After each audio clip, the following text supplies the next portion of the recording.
Hey, this is Rama from Creations Landscape Designs and the Earthly Landscapes blog.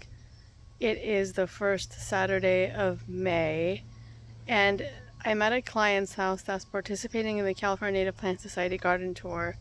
So I thought I'd show you the garden and what it looks like before people start coming to check it out. But before I do that, I make videos about drought-tolerant plants, California native plants, sustainability, and anything and everything in between. So if you'd like to get more of that content in your feed, then hit the red subscribe button. Alright, let's do this.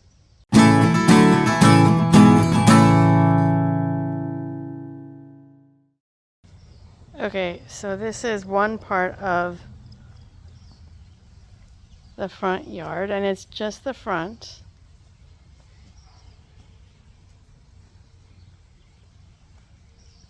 We've got the woolly blue curls, Cleveland sage, seaside daisy, siskiyou blue, fescue, and then we've got this side.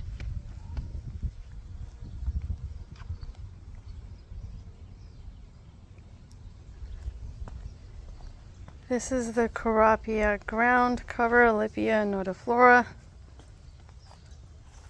And we also have some purple threon here and some mallow in the back.